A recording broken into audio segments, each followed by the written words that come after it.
აქ უკვე აკეთებს ნახეთ ვიცი და ჰეითი. ესე იგი ცვლადის სახელია ვიცი და ცვლადის სახელია ჰეითი.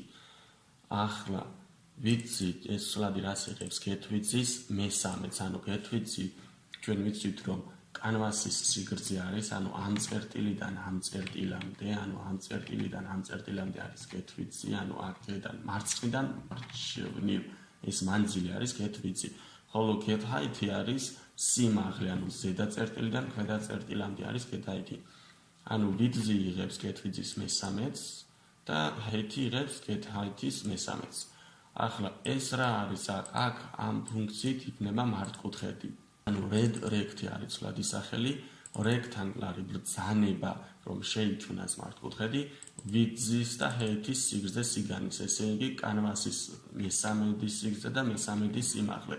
rect set color წერტილი red, ანუ ფერს უთითებ მართკუთხედის, პოზიციას 40-40-ზე 40 პიქსელი მარჯვნივ, 40 პიქსელი ქვევით და red rect ნიშნავს რომ გამოჩნდეს კანვასზე. runs დავაჭიროთ და აი გამოჩნდა აქ კანვასზე. თუ ამას შევცვლით, მაგალითად აქ 2-ზე რომ გავყოთ, მაშინ უფრო დიდი გახდება, ხო?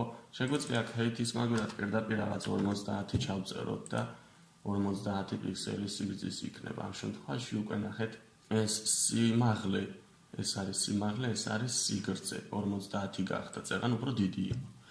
კარგი, მე მგონი ესეც გასაგები არის, ესე იგი ვიცი და height-ი არის ცვლადის სახელები, რომლებიც იღებენ კანვასის სიგრძის მესამედს და კანვასის სიმაღლის ნახევარს, ამ შემთხვევაში, იმიტომ რომ ორი დავწერე აქ.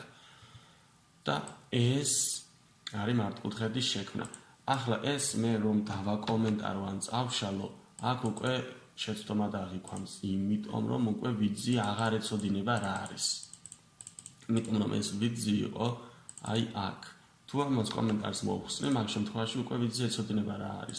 თუ ისევ დავაკომენტარებ და ვიცს წავშლი და რაიმე სხვას დავწერ, მაგალითად 20 რომ დავწერო, მაშინ გააკეთებს ჩვეულებრივად აი 20 სიგრძის და 50 სიმაღლის. კარგი, გასაგები არის წესით next დავაჭიროთ.